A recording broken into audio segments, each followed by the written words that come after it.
Hi everyone, welcome to our first enhancement subgroup meeting for the year. Happy New Year to everyone who haven't been on a call since, and I'm happy to get this going again. I think we ended on a really strong note last year, and I'm really excited to see that folks are still interested in the work that we are doing here. So to get started, just a reminder, our meetings are currently set up to be on the first and the third Monday of the month. Next meeting, which was supposed to be February 19th, is actually a US holiday, so we wouldn't have a meeting then. We should be updating the calendar soon. And then also at this time, feel free to always bring an agenda item to our meetings.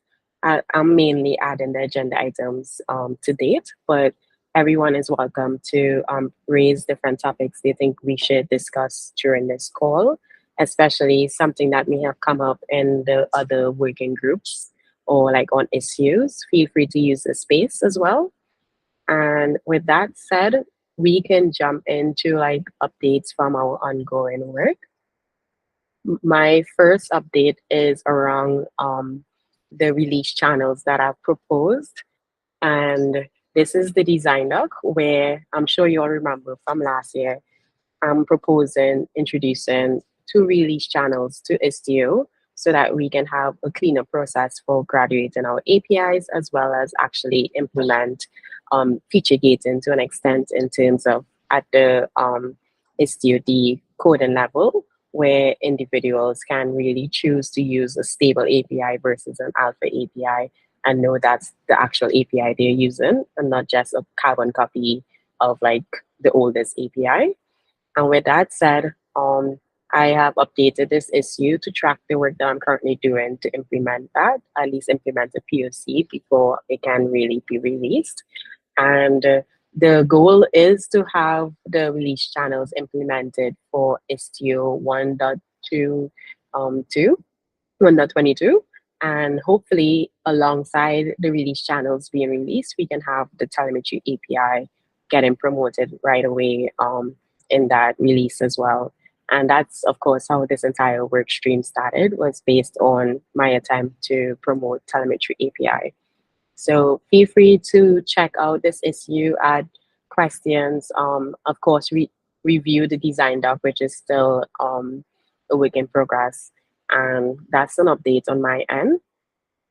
The other work that we had ongoing but doesn't have an owner is in relation to deprecating the Istio in cluster operator. One of the work that we need help with right now is updating the docs, where we want to clean up the documentation across the board where any references for Istio operator is removed entirely. I believe the best point of contact for this work is John, but feel free to ping me or pretty much just send a message on this issue that you're willing to work on this, and we can work together to create the issue to capture the documentation work, as well as to guide you if this is your first time working in this space. So with that said, I will pass the mic to Imran. Yeah, hi. So regarding the update from telemetry API promotion, so I reached out to all the vendors which we have identified, and yeah, so far I'm still waiting for the response, except Google. Others are yet to respond and given their data for the telemetry API usage. So yeah, that's the pretty much the status about it. And just for background context, this is an effort to help us be able to leverage our known vendors who use Istio to see if they're willing to share any usage data or use case data associated to telemetry API and hopefully other APIs moving forward. Google did a really great job sharing like the data that they have had collected over time based on folks who interact with the telemetry API. So we are hoping that we can massage the relationship with other folks like Microsoft Solo, where we can leverage their internal data, scrubbed internal data to predict how to improve our features in upstream.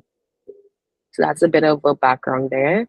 And Imran, I know you have reached out to Mike in Microsoft for our telemetry API data. I think something that the vendors are having difficulty with is even knowing how to ensure they get that type of data, usage data surfaced to them as well.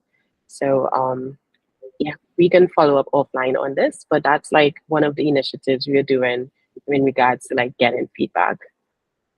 All right, cool. I got a feedback from Tetrate as well that they will share the data by next week. So yeah, let's see. I'll try to ask again by next week and see how far it works out. Cool. Yeah, I think it would be a lot of pinging folks and reminding them. Yeah. Cool. And then I see you have another item as Yeah, well. yeah, yeah. The other one is like I've been like checking up the feature checklist which we have on the enhancement repo, and I see that it's not maintained. Like the one was like this is a very, let's say the yeah, it's completely unchecked. Most it's even though the sidecar is in beta, but it didn't go through the yeah checking phase and all the maturity levels, and I think we need to kind of sanitize this and maintain them so that it's kind of like preparation for the next level. So I just found out this one issue and I see that there are a couple of them. So yeah, I'm not sure if it's already captured in one of the tasks which you and Jeremy is focusing, but yeah, I just want to bring this to attention. Yeah, sadly, our enhancements repo supposed to be like the source of truth in terms of where features are, but we have done a terrible job keeping up with that. In fact, Jeremy and I, we spent some time trying to close out the PRs, and uh, Jeremy can speak more on this, but a bit, I guess our takeaway is really reviewing like what really works in Istio and what is our ideal end state for like our enhancements tracking. So it is true that we have most of our features captured here, but to really say that the requirements checklist is accurate, it's like a big stretch. And I have a topic on the agenda in regards to this, but I think in our next couple calls, we can really focus on like us designing how we really want our enhancement process to look like from like a feature tracking perspective. Because right now we don't necessarily have a clear way of doing it in Istio right now that is easily maintained and folks actually use. So thanks for bringing that up. A lot of work for us to do. Cool. So that takes me to the actual topic for us to discuss today. This came up in our working group last Wednesday, where there was a PR that was created to introduce a new feature into our telemetry workflow, but it wasn't clear in terms of like what is the feature plan, what's the plan for this feature, like is this something we really want to support, what is the graduation plan, what is like definition of complete for that feature. And John raised it in the working group, and we had a discussion around like, hey, we don't want to merge this until there's like a solid like enhancements process or clarity around the roadmap for that feature. So with that said, I thought we can start discussing if we need a kept like process in Istio and what that really looks like. So for one, what are your thoughts in terms of like, do we actually need a kept like process?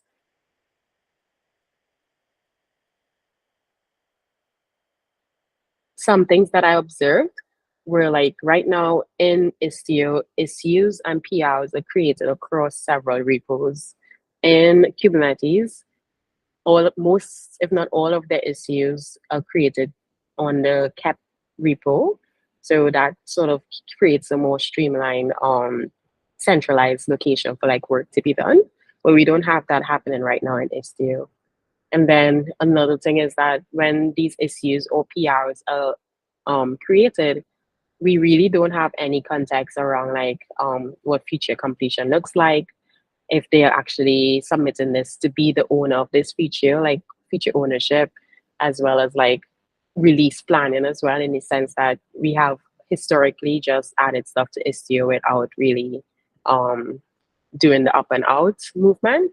So like it would be really nice to figure out how we can decide what is really important for us from like a enhancements process standpoint, and figure out if we already have something like that in place and it's just a matter of enforcing it, or we need to like introduce something new as well.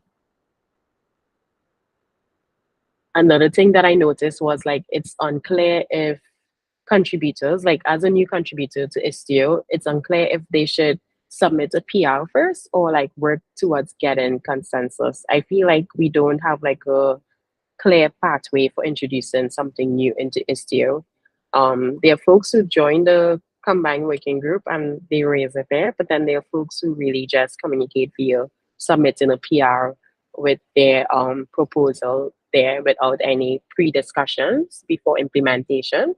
And I'm not sure what is the best for our Istio workflow, but I do know there have been instances where folks spend time implementing a feature only to find out that it's not something that we actually want to merge in Istio. So those are like my two observations myself. Does anyone else have any observations or thoughts around like, yes, we need some iteration of a CAP process, enhancements process for Istio, and what have you observed? Yeah, I think I saw you came off mute, Jeremy. Yeah, sorry if my mic is bad. I have different headphones today, but yeah. I mean, I've observed similar things. I think John can talk more to it, but I've noticed like in previous working group meetings, whether it be ambient or SEO in general, John or Lynn or others will point out, PRs that come out and then they don't seem to have a design doc attached to it. I think there was even mentioning of the CAP process that Kubernetes does. I think one concern is that maybe it's like a bit more robust than what we would need for Istio, but I think the need is still there. So yeah, I've observed the same thing. I'm not sure what a solution could be in terms of that. Maybe it's, just come up with something basic and iterate on that in terms of, a kept like process. You might have to be the ones to implement that and just like iterate through it, I guess, improve it over time. I don't think it should be full out like how Kubernetes does it though. Might be too much. Yeah, I share your opinions there. Like, we don't want too much overhead at all. I also believe this is something that we can indeed spearhead as the enhancement subgroup and like iterate to get it well. Hi, Mitch, you can go ahead. Hi, Whitney. So I totally agree that we need better processes in Istio, and we need to follow the processes that we do have, or get rid of those processes on paper so that we're at least doing what we say we're doing. I do have some hesitation though. These are huge things to tackle. And over the years, we've had a lot of groups attempt and fail to tackle. As a matter of fact, the current enhancements process was one such attempt where we had wonderful intent. We had someone driving it, got just barely through to being started and officially kind of approved by everyone involved in the project before it became extremely frustrating for that individual to continue moving it forward. And due to that and a variety of other things, they wound up leaving the project. I would like to see us focus on some smaller goals that are a little bit more achievable in the short term so that we can have a track record of success before we take aim at large project-wide processes. That builds trust so that when we go to the rest of the team and say, hey, like Google team, when you guys are ready to release a new process, we now have extra red tape for you. And this is what it looks like. These are the reviews you need to go through. But we think this will really benefit your features that you're trying to release and help our users. There's more credibility to that statement.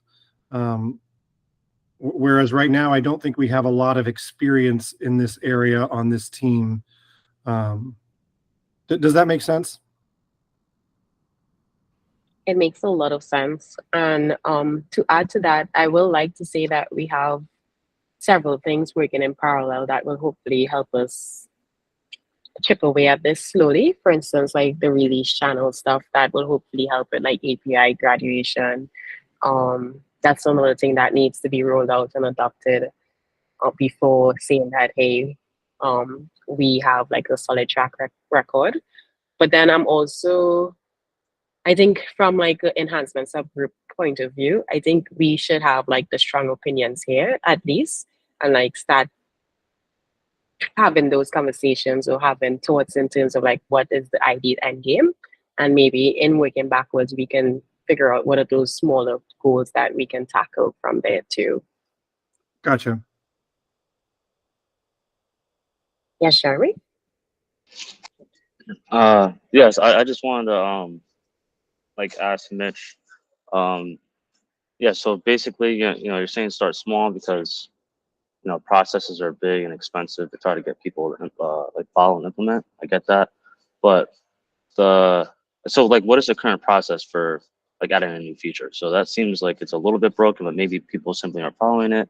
They have to bring more attention to it. But the one basic question I have is, do we expect people to have at least some type of design doc with their suggested feature if they didn't like present it in a meeting or something, or is that not even defined itself? Because if that's not defined, maybe you should at least start off with that. Like you need to have some type of documentation to go alongside the feature that you make a PR for.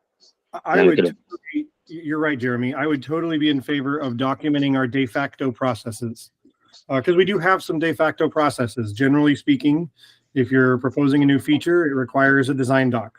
Okay. Doc needs to get presented in one of the 2 Wednesday meetings, depending on kind of the area that the feature falls in. And we more or less move forward with consensus. On paper, we have people who need to approve those design docs, but I think the de facto process is more like you want to get generally everyone's agreement and move forward.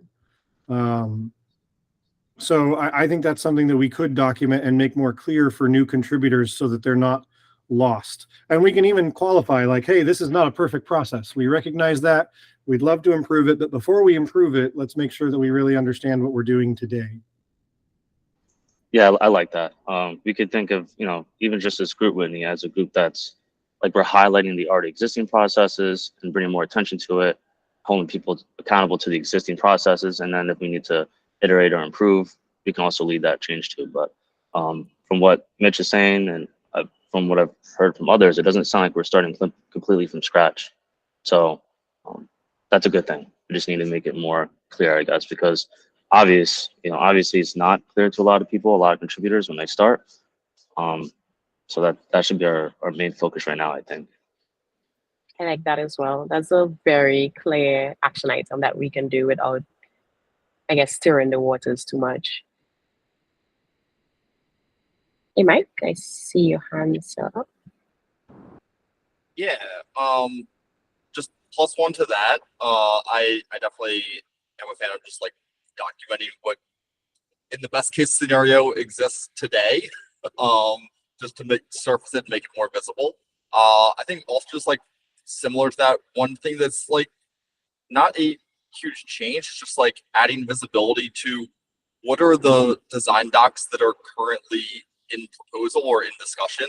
Like we don't have to formalize statuses or gates on them or anything like that, but just being able to like have an index somewhere of, hey, these are the 3 things that are up for discussion in Ambient currently, I think would be very helpful for building context for people who are looking to engage with that. We do have the docs to review section at the top of the 2 agenda documents. The one for University or the other for Ambient. That's sort of our informal index. But if that's not obvious, like if you didn't obviously know that, and you've been around in the community for at least 6 months now, maybe more, we should work on making that more obvious or moving it to a more obvious place. It may just be highlighting that more or just mentioning it in a meeting of like, hey, this is where things are tracked. I think it was mostly just that Ambient in particular kind of seemed to churn through. Ambient in particular seemed to churn through a handful of different proposals pretty rapidly, and I wasn't sure if all of them were listed there. Yeah, that may be. I'm not I'm not certain. I know some of the big ones are like the big docs in flight currently are by Louis and John working on kind of reimagining how we indicate that traffic ought to be captured. And those are listed there for sure, but there may be some smaller ones that are missing. Cool. Sounds good. I like that. I also thought of like when we do document and we ourselves are aware of the processes, we can probably have like one or two volunteers from the subgroup who is trained in championing that process. I feel like John is like the biggest voice right now who is able to catch these things, but I'm sure the maintainers would enjoy having help in that regard as well.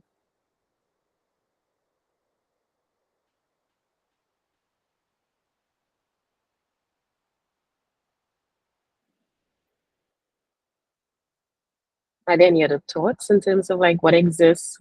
I'm curious, Mitch, you mentioned the person who were leading enhancements repo work, they got super frustrated. Can you share any more context and like some of the frustrations, like what we are up against?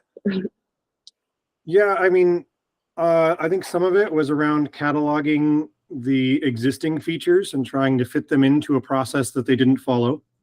That was fairly high friction. And then some of the new features that attempted to make it through the enhancements process. Keep in mind, I think this was, well, it was during COVID, maybe early during COVID, so 3 or 4 years ago now. Some of the new features that tried to be the first ones through found that some of the gates were unmeetable. Like one of the gates was like your feature is added to the automated performance test suite. Well, we didn't have an automated performance test suite. So the first person to try to make it through that process is like, okay, well now all I was trying to do is write a small feature. Now I have to build an automated performance test suite for all of Istio in order to get this feature to move forward. So making sure that each of the gates are anchored in the current state of the project, that we're not building a process around where we'd like to be and what we wish Istio were like, but rather around what it actually is like today, and then iteratively improving the process along those lines, rather than sort of the lift and shift. We're going to set the bar super high, and the first person through is responsible for fixing everything until Istio meets the bar. I'm sure there were other frustrations, by the way. Those are just the two that come to mind, top of mind here.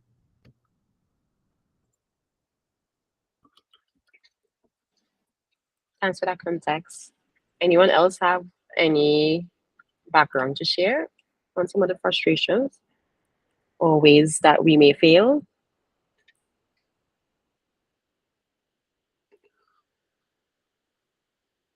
Cool. Okay. I think this is a great discussion that we have going, and we do have a action item that we can take out of this. So I will create an issue. Do we have any volunteers on the call right now who's willing to take on the task of documenting our current process?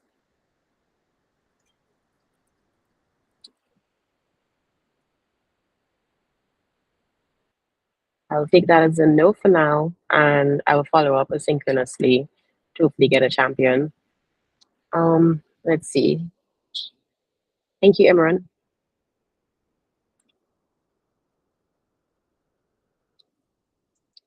Perfect.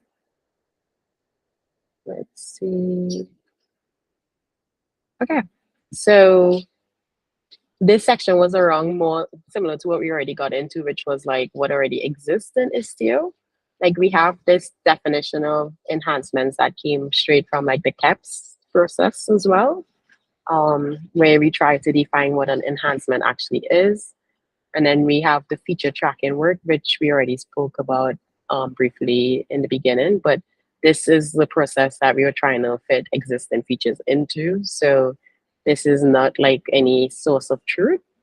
And then I pulled out some enhancement issues that I thought actually was done really well, but it doesn't seem like if we still do it this way. But in the past, like folks created like the issues that really captured like the feature requirements for a certain feature phase, and really did a great job of like linking the certain PRs and sub issues and really checking off the check mark. This was like back in 2020. I'm not sure what affected this momentum, but I thought this is like a really good example of this being done well. And there were several others. So it seems like we do have some like sporadic enhancement stuff spread throughout the code base. It just was to like spend time really understanding it, documenting the simplest version of it, and figuring out what to do next. So my next question, I'm curious, who do you all think the audience for enhancement proposals are? Yeah, does anyone have any thoughts there? I'd say initially, like anyone trying to contribute an enhancement or wanting to, and the maintainers that want to better keep track of what's trying to get pushed into the main code base. Yeah.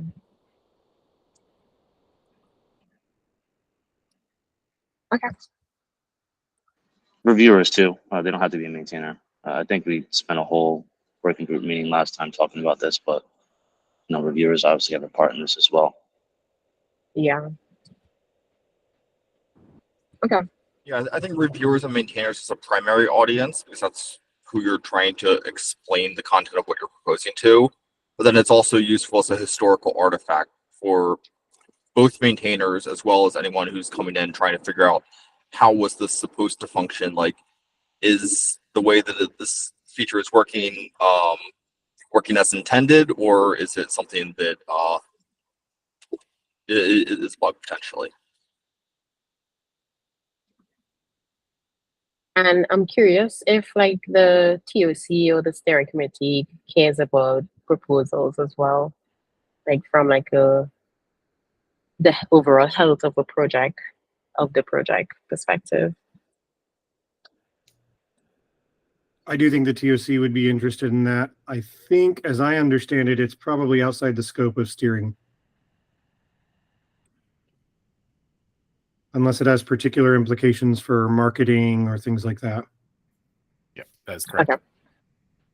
Sounds good. Cool. Okay. Or there's like a major meltdown that needed to be escalated or something. But yeah, it's outside the normal purview of steering. I missed what you first said, Justin. Oh, was sorry. it like a bug? No, I was saying unless like there was like some sort of major meltdown that was happening within the TOC or something that needed to go up, then it might need to go to steering at some point. But no, normally I can't imagine that scenario. So no, this is outside the purview of steering normally. Sounds good. Okay. Well, I think that wraps up our discussion around the enhancements proposal. I was really happy to hear that it came up in the last working group, and I thought we should latch onto it and share our thoughts as well. We have one action item already, and I'm happy with that. Is there any other topics for discussion today? Whitney, I think you talked about it briefly, but I'm interested in the current status of the work to deprecate the operator and help users migrate to Helm. Yes. When are we hoping? Do we have an idea when we expect that to land? We don't, because we don't have an actual owner of this work, but Okay. we did have Andrea who raised her hand saying that she actually uses the in-class operator right now. Okay. And one of the immediate next tasks is the removal of like the documentation of Istio in cluster across our docs, because I think with that being in our docs, it's still telling users that, hey, this is something they should use. But we don't have an owner and we don't have like a timeline. Okay. Is that something you may be interested in owning? Well, I was already owning a part of the process. I've been writing a PR to help users of the operator migrate to Helm.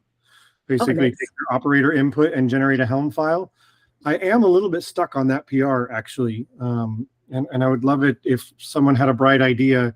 So right now, I can take an operator file and I can generate a Helm values file, and that all works. The problem is that the code can't distinguish between what is an explicitly set value in the operator and what is just a defaulted value. where we really could omit that from the Helm values file. So you end up with hundreds or even thousands of defaults values specified in your values.yaml, which is not ideal, because then I know like John has some proposals for how we might evolve defaults in the future. This would completely break that feature for these users. So the next step in the PR is really identifying what values are defaults and removing them from the output. So far as I can tell, there is no way in the Go templating API to do that. You can't like query a template and say, what are your variables or what are their defaults? So I'm open to other ideas, and it looks like maybe John has one. Yeah, have you rebased since December 15th? Because I sent out a PR then to remove a bunch of defaults from a certain file. I don't know if that's where it's pulling them from, but it might be, and the problem may just be gone now. Okay, I'll make sure to do So that. give that a go. It may do it. If not, yeah, just thinking I'll take a look. I suspect there's some way to do it. I just don't know off the top of my head. But I agree we should fix that problem. The next thing I was going to reach for was brute forcing, basically just running the Helm and reverse engineering what all the defaults were, and then removing them from the values.yaml. But that's a really ugly operation to do, and it seems error prone. I would love a better option.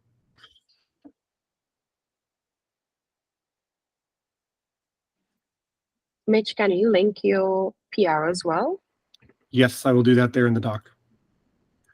And if you want like to set up PA programming or something like that, I'm sure someone would be interested in it, including myself.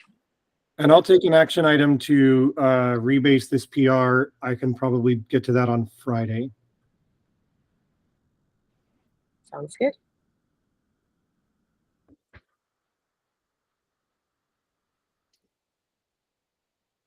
Is there any other topics for discussion?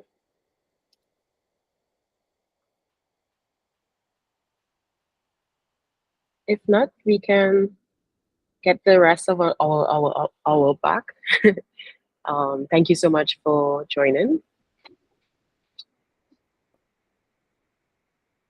Talk to everyone soon. Thank you.